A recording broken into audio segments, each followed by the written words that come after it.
I'm going to talk about who I was in 5th grade. In 5th grade, I was one of those kids. You know the kid. The kid who came to school with perpetually messy hair and all the wrong clothes.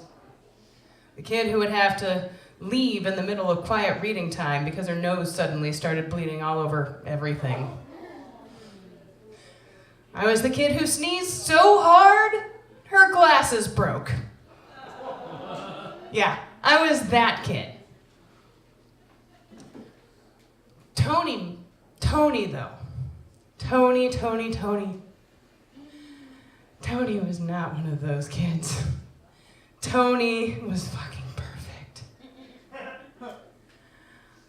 That 11-year-old boy had the most perfect olive skin, dark, smoldering eyes, beautiful dark hair that matched, and he was so fucking cool. He came to school in Nikes and Levi's and a polo shirt, always sharp every day. I was secretly in love with Tony. I was secretly really in love with Tony. One day in January, we had been working on a unit on communication and social studies. And we were paired up with partners to work on our communication skills that we just learned.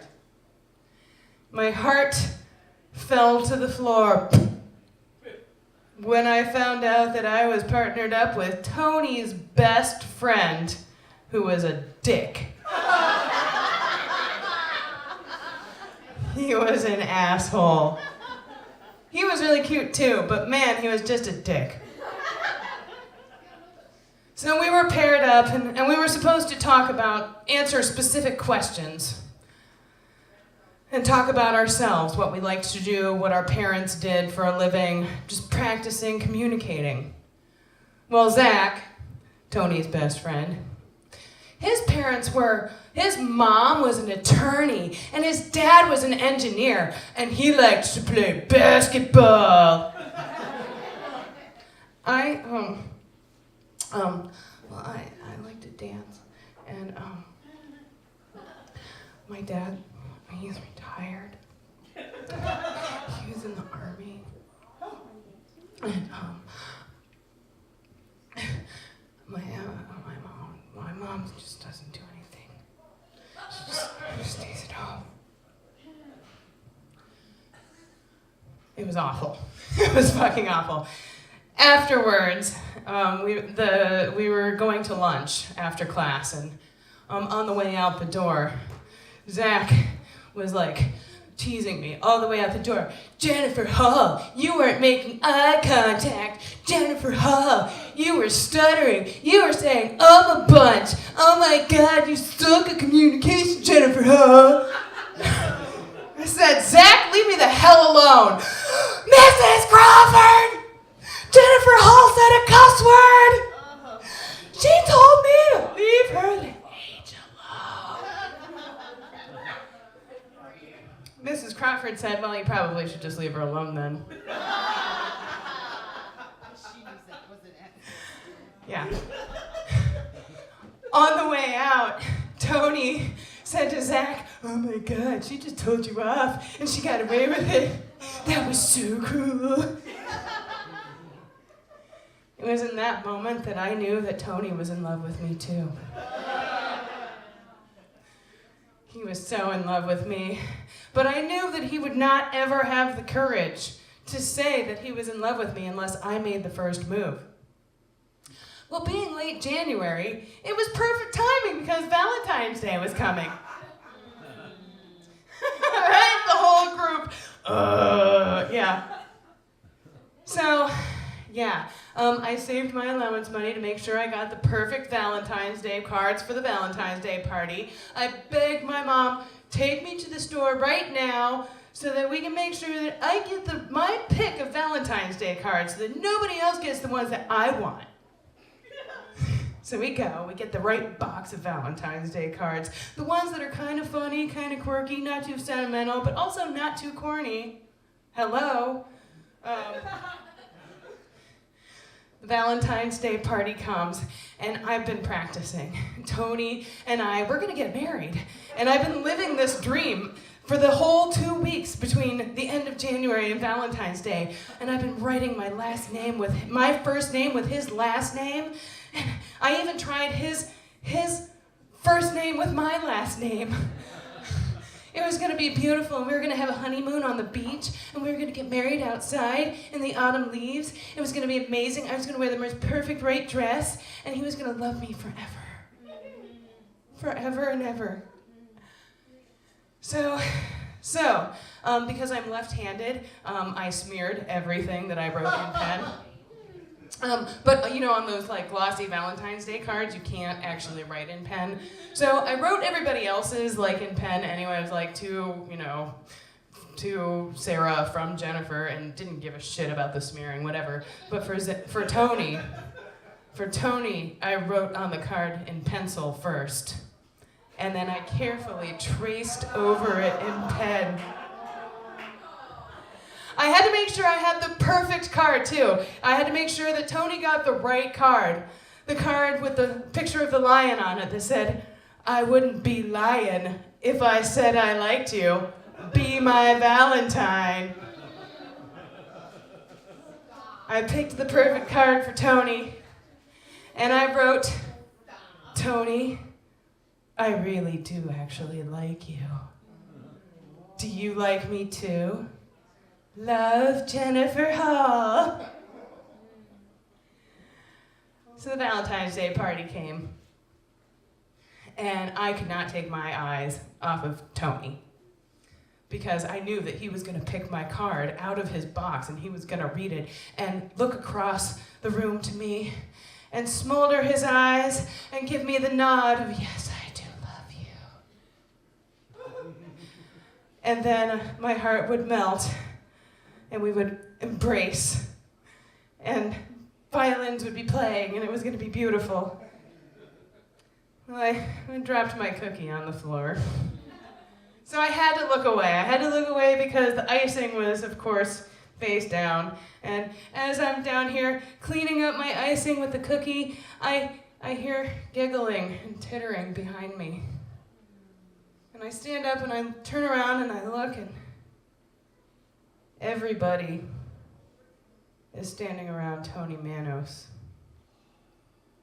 looking at me and whispering and giggling. Right? So I let my hair fall into my face to cover my tears. And I went home and I pretty much cried until I fell asleep that night. Young love is hard, guys. The next day, I was incredibly embarrassed to go to school, and of course, I got the razzing as soon as I walked in the door. "You love Tony Manos, you love Tony Manos."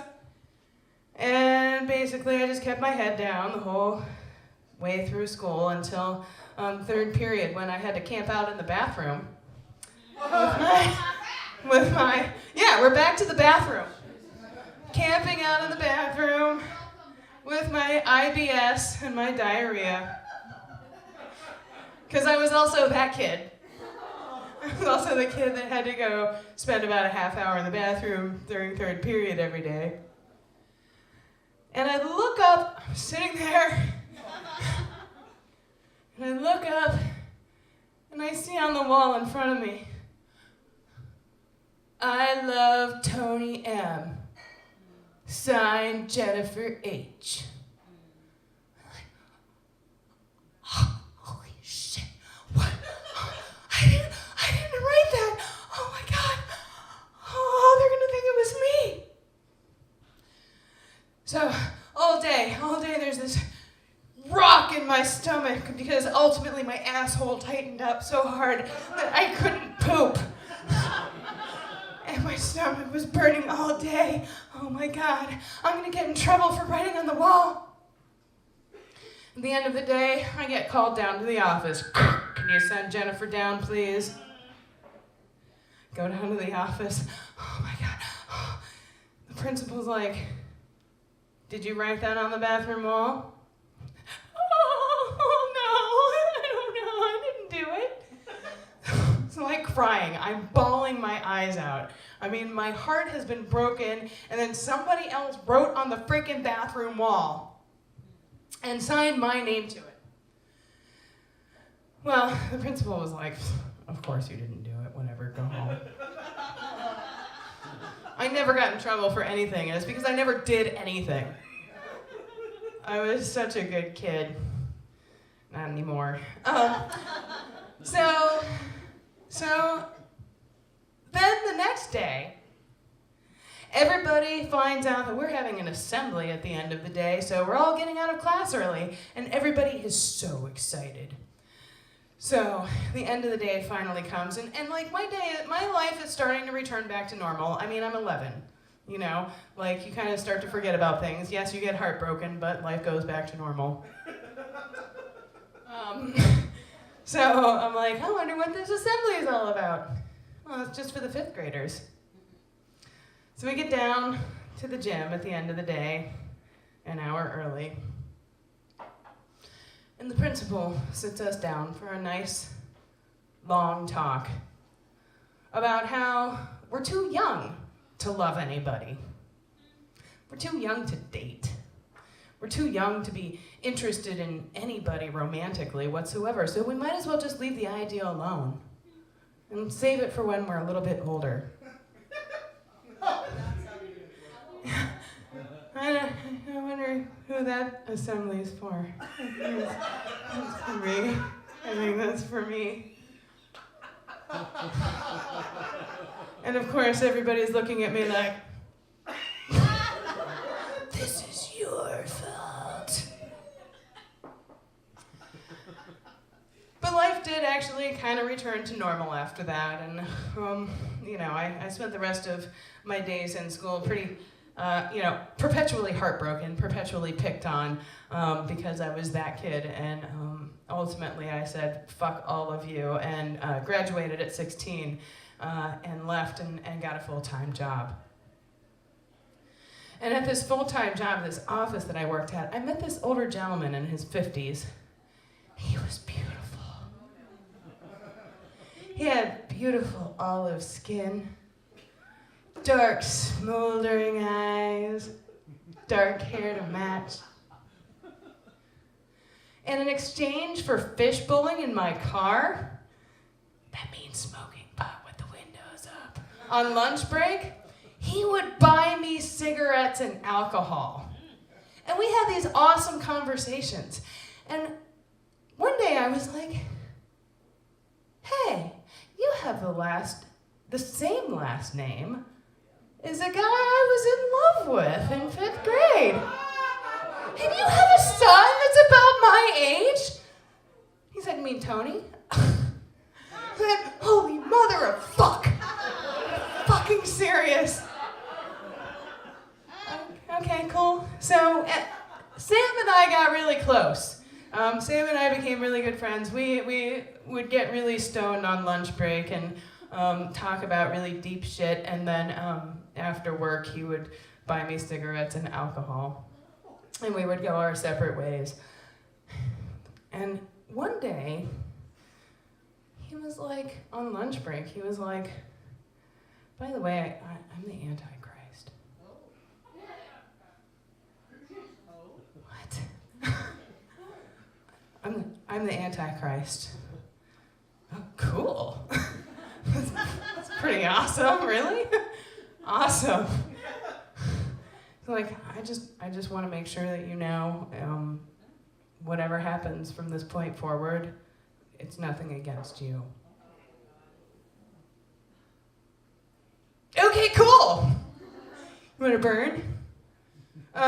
So I didn't really think anything of it. I mean, like, Sam said weird, crazy shit all the time anyway, and I said weird, crazy shit back, because I don't know if you guys have noticed or not, but those of you who know me know that I'm just weird and crazy and say weird, crazy shit all the time. Especially when I was 17. And high. So, it was no big deal. So the next day, I'm sitting there at work, just having a normal day. And Sam walks in, looking really weird. He comes in, and he says, "Everybody, I want you all to shut down your computers. Jesus is coming. It's time to get under your desks and start praying!" Oh, wow. And he proceeds to start yelling at the top of his lungs, running around to everybody in their faces, "Shut your computer down and pray! Shut your computer down and pray! Jesus is coming!" Wow. So our boss comes out and he's like, "Holy shit, Sam, get in my office." So he gets Sam into his office and slams the door. Yeah, Sam is banging around in the office, yelling that Jesus is coming. It's time to start praying. We're all crooks and criminals, and we're all crooked and horrible people. And the paramedics come, and they take Sam away in a straitjacket. And at that moment, I kind of felt a little bit vindicated, because things weren't what they seemed to be, even for Tony. And I don't know, I mean, it's just a beautiful thing to realize that even the most beautiful looking people, even the most beautiful people that have the most beautiful appearances, it's not the way it seems for them either. Thank you.